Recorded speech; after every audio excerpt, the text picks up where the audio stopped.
अब हम देखेंगे 4 मेन फंक्शंस ऑफ आरबीसी। इसके सबसे मेन फंक्शंस क्या हैं? सबसे पहले तो ये ऑक्सीजन का ट्रांसपोर्ट करता है। ऑक्सीजन का ट्रांसपोर्ट कहाँ से कहाँ तक? लंग्स से सारी टिश्यूज़ तक। अब उसके लिए क्या होता है? हीमोग्लोबिन में ऑक्सीजन, हीमोग्लोबिन और ऑक्सीजन दोनों मिलके क्या बनाते हैं? Oxy haemoglobin. और फिर वो टिश्यूज़ तक ट्रांसफ़र करते हैं। यानी 97% जो होता है ऑक्सीजन का, वो हमारे ब्लड में ऑक्सी हीमोग्लोबिन के फॉर्म में ट्रांसपोर्ट होता है। डायरेक्ट O2 नहीं जाता टिश्यू तक, ऑक्सी हीमोग्लोबिन जाता है। यानी ऑक्सीजन का ट्रांसपोर्ट करने के लिए हमें आरबीसी की सबसे ज़्यादा ज़रूरत है। फिर होता है ट्रांसपोर्ट ऑफ CO2।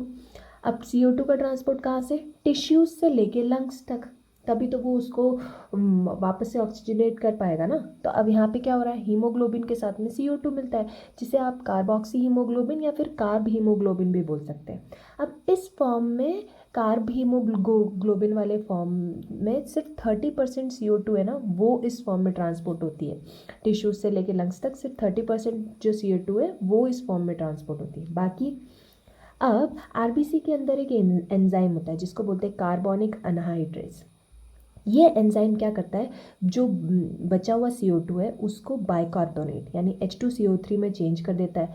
फिर जो 63% CO2 है वो टिश्यूज से लेके लंग्स में इस फॉर्म में ट्रांसपोर्ट होता है। मतलब जब उसे H2CO3 के फॉर्म में हम चेंज कर देते हैं उसके बाद वो टिश्यूज से लेके लंग्स तक आता है।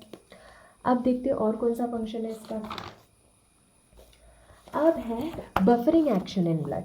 अब बफरिंग एक्शन मतलब क्या? अब बॉडी का एसिड बेस बैलेंस यानी पीएच बनाए रखना तो बहुत ज़रूरी है। तो उसमें आरबीसी क्या हेल्प करेगा? ये H+ आयन का कॉन्सेंट्रेशन बनाए रखेगा। जैसे pH is inversely proportional to H+ ions. मतलब अगर H+ आयन्स बढ़े तो भी पीएच में चेंज आएगा, और अगर H+ आयन कम हुए तो भी पीएच में चेंज आएगा। तो इसे रेगुलेट करने में हेल्प करता है आरबीसी। फिर फोर्थ आता है इन ब्लड ग्रुप डिटर्मिनेशन। मतलब आरबीसीज क्या कैरी करते हैं? ब्लड ग्रुप के एंटीजन कैरी करते हैं। जैसे ए एंटीजन हो गया, बी एंटीजन हो गया, RH फैक्टर हो गया। ये सब हमारी आरबीसीज कैरी करती है, जो ब्लड को डिटरमाइन करने में बहुत ज़रूरी है। और ब्लड डिटर्मिनेशन क्यों ज़रूरी है? अगर आपको किसी को ब्लड चढ़ाना है या फिर आपको ब्लड की ज़रूरत है तो जो पर्सन हेल्प करने आ भी रहा है उसका ब्लड चेक तो करना पड़ेगा ना। तो डिटरमाइन करने के लिए आरबीसी की सबसे ज़्यादा ज़रूरत होती है, क्योंकि हम वो एंटीजन से ही डिटरमाइन करते हैं। Okay, thanks for watching.